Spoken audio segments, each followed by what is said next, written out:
Et yo tout le monde, c'est Sympa aujourd'hui, très heureux de vous retrouver pour une toute nouvelle vidéo aujourd'hui. Nouveau programme de trêve internationale, voilà, on reprend tranquillement avec donc aujourd'hui la trêve de septembre qui a lieu vraiment tout de suite du 1er au 9 septembre 2025. Vous connaissez le concept, ça fait plus de 2 ans que je fais ça, donc on va démarrer tout de suite comme d'habitude avec les matchs de l'équipe de France. L'équipe de France qui va elle enfin finalement débuter son parcours qualificatif pour la Coupe du Monde qui sera très rapide et intense. Donc l'équipe de France qui est placée dans le groupe D. Pour commencer le premier match de la France, ça sera le 5 septembre en Pologne à Wrocław contre l'Ukraine. Les deux matchs seront à retrouver sur TF1. Pour ce premier match, en réalité, c'est la 5e journée déjà de ses qualifications, vu que la France participait à la phase finale de la Ligue des Nations un petit peu plus tôt dans l'année. On a un groupe un petit peu plus petit avec moins de matchs, donc c'est la première journée pour la France, mais la 5e en réalité pour ses qualifiers. Et puis le 9 septembre au Parc des Princes, la France recevra l'Islande pour sa 2e journée, mais qui en réalité est la 6e journée. Voici la composition du groupe D, donc Azerbaïdjan, France, Islande, Ukraine. À savoir que donc chaque équipe jouera 2 fois aller-retour contre les autres équipes. C'est un format extrêmement classique, vous le connaissez. À la fin, le premier se qualifiera directement pour la Coupe du Monde, tandis que le deuxième jouera potentiellement des barrages. Maintenant, pour ce qui est du reste de l'Europe, tout comme la France, c'est la suite des qualifications européennes avec certains groupes déjà bien entamés. Et il y aura quelques matchs amicaux pour les équipes qui ne joueront pas à cause des petits décalages dans le calendrier. Donc on commence avec la 5e journée du 4 au 6 septembre, mais encore une fois, pour certaines équipes, ça sera seulement leur rentrée en liste, comme pour l'Allemagne, voilà, qui va se déplacer en Slovaquie dans le groupe A le 4, tandis que pour la Pologne et le Pays-Bas dans le groupe G, ça sera déjà un très gros choc qui pourrait déterminer leur sort, puisque comme vous voyez, pour l'instant, c'est pas du tout ça. Ils sont tous les deux à 6 points respectivement à la 2e et 3e place. Et alors que, comme je vous l'ai dit, c'est la première place est directement qualificative. Donc voilà, les deux ont vraiment besoin de gagner. Ensuite, toujours dans la 5e journée, Géorgie-Turquie dans le groupe E. Et un petit Monténégro-Tchéquie, sympa aussi dans le groupe L.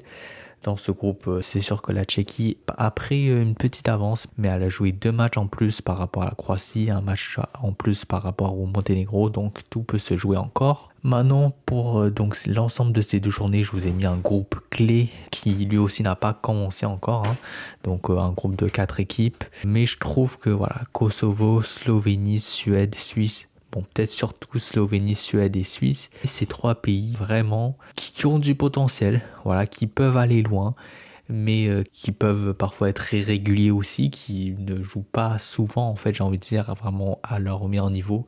Donc vraiment, c'est un groupe très ouvert où tout peut se jouer et très hâte de voir ce qui va se passer à l'issue de ces 2 journées. Maintenant pour la 6e journée, donc du 7 au 9 septembre, je vous ai mis tout d'abord ce Pologne-Finlande, toujours dans le groupe G. En effet, voilà, je vous avais dit que les Pays-Bas et la Pologne pour l'instant 2e et 3e place, parce qu'il y a la Finlande devant eux a fait que 7 points pour l'instant qui seraient qualifiés. Mais encore une fois, ils ont joué déjà 4 matchs contre 2 pour les Pays-Bas, 3 pour la Pologne. Donc on peut s'imaginer que ce Pologne-Finlande décidera également de beaucoup de choses dans ce groupe.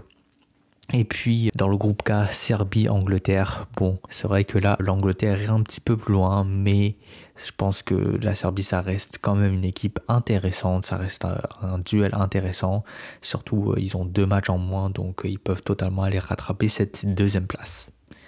Ensuite, Turquie-Espagne, groupe E, pareil. Et puis Croatie-Monténégro dans le groupe L. Potentiellement un duel pour cette 2e place qui serait synonyme de barrage ou même peut-être qui déciderait de la première place selon comment ça se passe. Ensuite, Hongrie-Portugal dans le groupe F. Quand je vous mets pas le détail des groupes, c'est juste que c'est vraiment la première journée de ces groupes-là, donc on n'a pas encore de classement.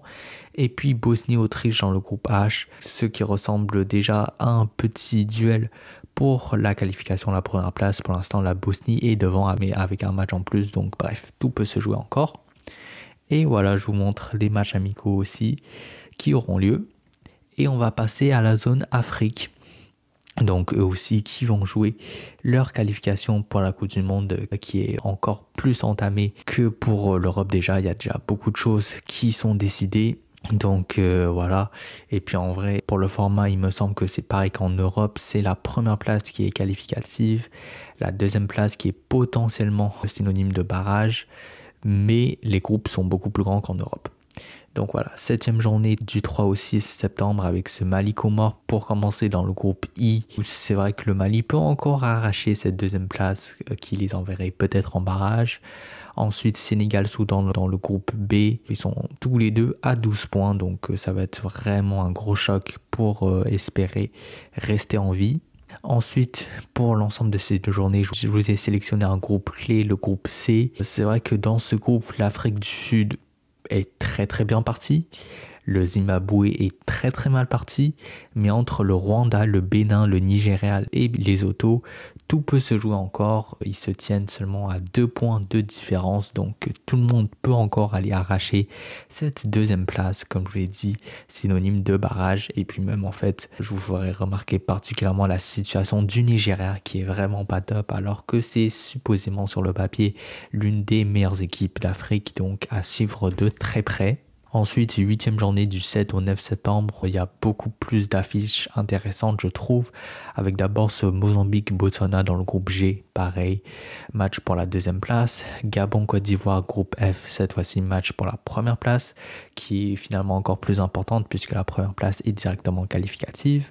Tanzanie-Niger dans le groupe E, pareil, le Niger peut potentiellement arracher cette deuxième place, surtout qu'ils ont un match en moins. Cap-Vert contre Cameroun, groupe D, match pour la première place.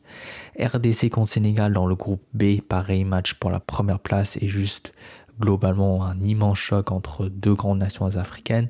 Et dans le groupe A, Burkina Faso, Égypte. Dans ce groupe, l'Égypte est très bien partie et devrait a priori se qualifier, mais je vous l'ai quand même mis parce que je pense que ça va être quand même une grosse affiche, donc voilà. Et maintenant on passe à la zone CONCACAF, Amérique du Nord, et pareil, qualification pour la Coupe du Monde, c'est vrai que là on est en plein dedans. Et puis quelques matchs amicaux pour les pays qui ne participent pas ou qui sont déjà éliminés. On est déjà à la phase finale avec donc 3 groupes de 4 équipes. Les premiers de chaque équipe seront qualifiés. Et pareil, en fait, c'est un peu partout pareil, mais les deuxièmes places iront potentiellement en barrage. Donc voilà, je vous mets le groupe A, le groupe B, le groupe C, donc ça c'est pour la première journée. Je vais pas tout commenter parce que j'avoue que je pense pas que c'est ultra intéressant, mais voilà, vous pouvez mettre sur pause. Donc ensuite, deuxième journée pour le groupe A, pour le groupe B et enfin pour le groupe C.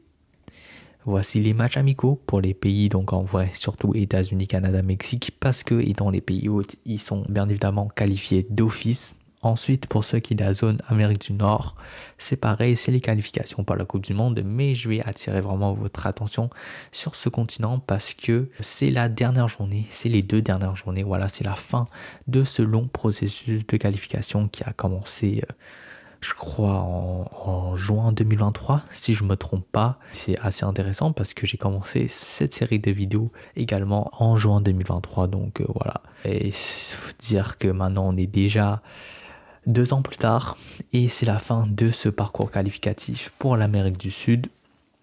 En tout cas, le gros truc à suivre, c'est que les 6 premières places sont directement qualificatives et la 7e place envoie en barrage intercontinental. A priori, la Colombie est safe déjà et le Pérou et le Chili ne peuvent plus vraiment rattraper a priori, sauf grande surprise. Et donc, vous avez compris, tout va se jouer entre le Venezuela et la Bolivie. Le premier à 18 points, le deuxième à 17 points pour aller chercher cette 7e place qui leur permettrait de survivre encore et d'avoir une petite chance d'aller se qualifier à la Coupe du Monde via les barrages intercontinentaux. Donc là, pour le coup, je vous ai mis les affiches de la Bolivie et du Venezuela pour cette journée-là. D'habitude, je mets les grosses affiches un petit peu intéressantes entre grosses nations, mais je pense que là, c'est un petit peu joué pour tout le monde. Et le gros choc, vraiment, ça va être qui parviendra à aller chercher cette place en playoffs. Donc voilà. Et puis 18e et dernière journée le 9 septembre. Voilà, Bolivie, Brésil et Venezuela, Colombie. On passe à la zone Asie et pour une raison que j'ignore. La suite des qualifs pour la Coupe du Monde ainsi que la suite des qualifs pour la Coupe d'Asie sont tous en octobre. Donc il n'y aura que des matchs amicaux pour les pays asiatiques en septembre. Et puis pour ce qui est de l'Océanie, bon, ça c'est un petit peu plus la norme. Mais effectivement, encore une fois, des matchs amicaux. Et en réalité, seulement des matchs de la Nouvelle-Zélande contre un adversaire également pas extrêmement surprenant. Voilà, match aller-retour les 5 et 9 septembre. Donc voilà. Et puis c'est donc la fin de cette vidéo. Donc nous on se dit à très bientôt pour de nouvelles vidéos. Salut tout le monde, c'était Farstrapa. À plus à la prochaine. Allez, ciao!